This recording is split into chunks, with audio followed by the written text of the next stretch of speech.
दोस्तों, क्रिकेट में हारना कोई नई बात तो नहीं है, लेकिन जब हार 76 रनों की हो और वो भी वर्ल्ड कप के सुपर 8 के पहले ही मैच में, तो वो हार सिर्फ एक मैच की नहीं होती, वह करोड़ों उम्मीदों के टूटने की आवाज़ होती है। साउथ अफ्रीका के खिलाफ मिली उस करारी हार ने टीम इंडिया को सिर्फ पॉइंट्स टेबल में नीचे नहीं ढकेला है, बल्कि हमारे नेट रन रेट को पाताल -3.800 में पहुंचा दिया है। और दूसरी तरफ वेस्टइंडीज ने जिम्बाब्वे को 107 रनों से रौंद कर अपना नेट रन रेट आसमान पर पहुंचा दिया है। क्या इसका मतलब ये है कि T20 वर्ल्ड कप 2026 में इंडिया का सफ़र अब खत्म हो चुका है? क्या कप्तान सूर्य कुमार यादव की सेना 26 फरवरी को चेन्नई के चेपॉक स्टेडियम में कोई ऐसा चमत्कार कर पाएगी जो इतिहास के पन्नों पर दर्ज हो जाएगा? स्वागत है आपका क्रिक इनसाइट के इस नए एपिसोड में। आज हम कोई ऊपर की बात नहीं करेंगे। आज हम खोलेंगे नेट रन रेट का वो असली कैलकुलेटर, डिकोड करेंगे चेपॉक की उस लाल मिट्टी वाली पिच का रहस्य और आपको बताएंगे सूर्या का वो मास्टर प्लान जो इंडिया को सीधा यहाँ से सेमीफाइनल तक ले जा सकता है। वीडियो बहुत गहरी होने वाली है, इसलिए अपनी सीट बेल्ट की पेटी बांध लीजिए और अंत तक ज़रूर देखें। आइए सबसे पहले उस हाथी की बात करते हैं जो कमरे में बैठा है, हमारा नेट रन रेट। दोस्तों, साउथ अफ्रीका से हारने के बाद हमारा नेट रन रेट -3.800 है। अब 26 फरवरी को हमारा सामना जिम्बाब्वे से है, जो खुद वेस्टइंडीज से 107 रनों से हारकर घायल शेर की तरह बैठी है। अगर इंडिया इस मैच को सिर्फ 10 या 20 रन से जीतती है तो मैं आपको बता दूं, हम इस वर्ल्ड कप से बाहर हैं।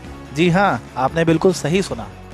पॉइंट्स टेबल का गणित इतना क्रूर हो चुका है, अगर टीम इंडिया को अपनी उम्मीदें जिंदा रखनी हैं तो जिम्बाब्वे को कम से कम 100 या 120 रनों के विशाल अंतर से हराना होगा, या फिर अगर हम चेस कर रहे हैं तो लक्ष्य को 10 से 12 ओवरों में ही हासिल करना होगा। क्या ये मुमकिन है? जी हाँ दोस्तों, बिल्कुल। लेकिन इसके लिए टीम इंडिया को पहले ही ओवर से T20 नहीं बल्कि T10 क्रिकेट खेलनी होगी। हर बल्लेबाज को 200 के स्ट्राइक रेट से खेलना होगा। एक भी डॉट बॉल हमारे वर्ल्ड कप के सपने को एक कदम पीछे ले जाएगी। अब बात करते हैं 26 फरवरी के उस मैदान की जहां ये करो या मरो की जंग लड़ी जाएगी, चेपॉक स्टेडियम, चेन्नई। दोस्तों, अगर दुनिया में कोई ऐसी जगह है जहां गेंदबाजों का राज चलता है तो वो है चेन्नई की टर्निंग पिच। यहाँ गेंद बल्ले पर नहीं आती बल्कि रुककर, घूमकर और बल्लेबाज को छका कर आती है। जिम्बाब्वे के पास सिकंदर रजा जैसा चतुर स्पिनर है जो इस पिच का बापू बन सकता है। लेकिन रुको, क्या जिम्बाब्वे भूल गई है कि वो किस देश में खेल रहे हैं? ये स्पिनर का मक्का है इंडिया।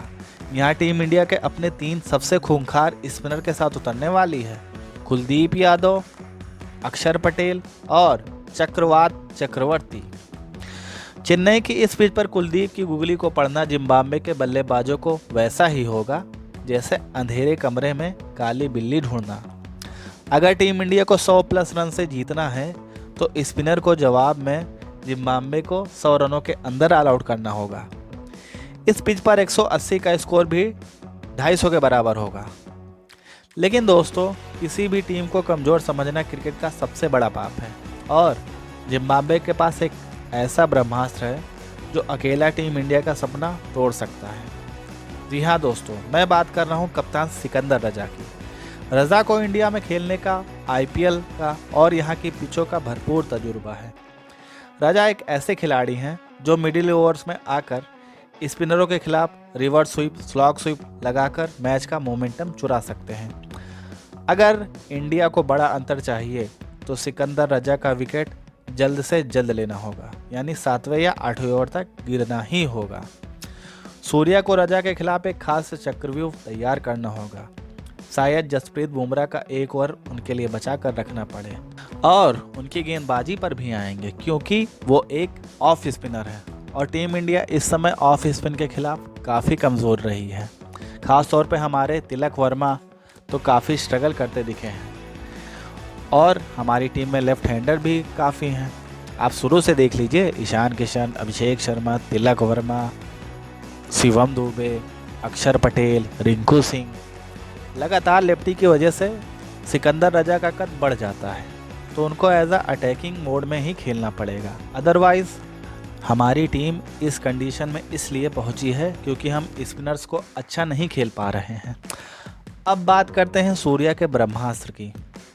जी हाँ दोस्तों, अगर टीम इंडिया को जिम्बाब्वे को 100 रनों से हराना है तो पुरानी और सेफ सोच से काम नहीं चलेगा। कप्तान सूर्या को इस करो या मरो के मैच के लिए एक खूंखार प्लेइंग 11 उतारनी होगी। चेपाक की टर्निंग पिच को देखते हुए टीम इंडिया को अपने पेस अटैक में कटौती करके एक एक्स्ट्रा स्पिनर को मैदान में उतारना ही होगा।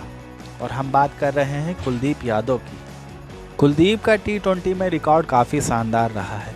पिछले वर्ल्ड कप में वो विनिंग कैप्टन की पहली चॉइस थे। उस टाइम चहल टीम में थे, लेकिन कप्तान रोहित ने कुलदीप को लगातार मौके दिए और कुलदीप ने हमें काफ़ी सारे मैच जिताए भी। अब बात करते हैं हम अपने बैटिंग ऑर्डर की।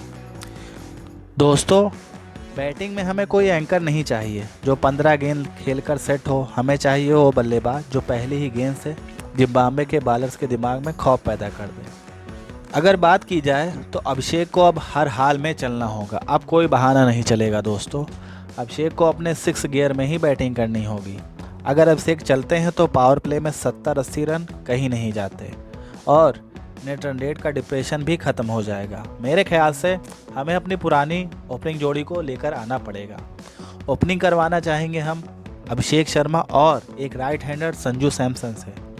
तिलक का बहुत हो गया, अब तिलक को टीम से बाहर ही निकालना पड़ेगा। तिलक की जगह मैं चाहूँगा, जैसे ईशान किशन नंबर 3 पर बल्लेबाजी कर रहे थे और नंबर 3 पर ही याद रखिए दोस्तों, उनका एक ताबड़तोड़ शतक भी आया था सीरीज में। अगर हम इस प्लेइंग 11 से जाएंगे तो हमें काफ़ी मदद मिलेगी। हमारा टॉप ऑर्डर संजू सैमसन, अभिषेक शर्मा, ईशान किशन ही होने चाहिए।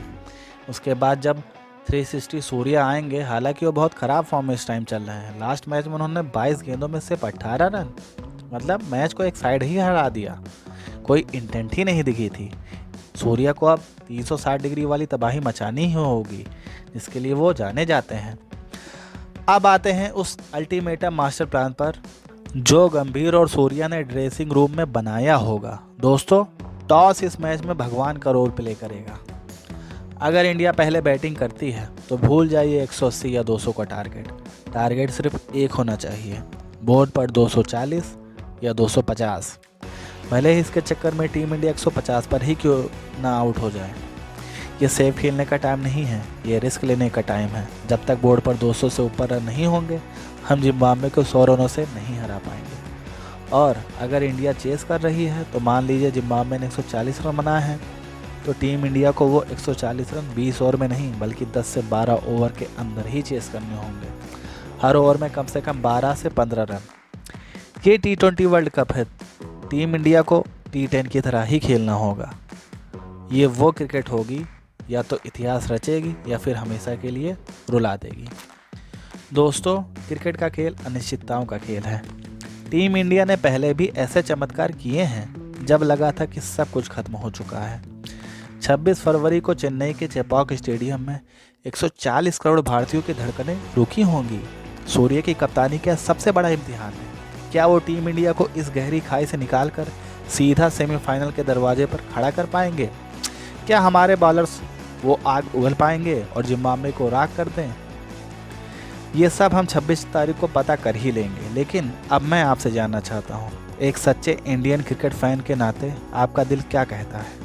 क्या इंडिया जिम्बाब्वे को 100 रनों से ज़्यादा से हरा पाएगी या हमारा वर्ल्ड कप का सफ़र यहीं ख़त्म हो जाएगा?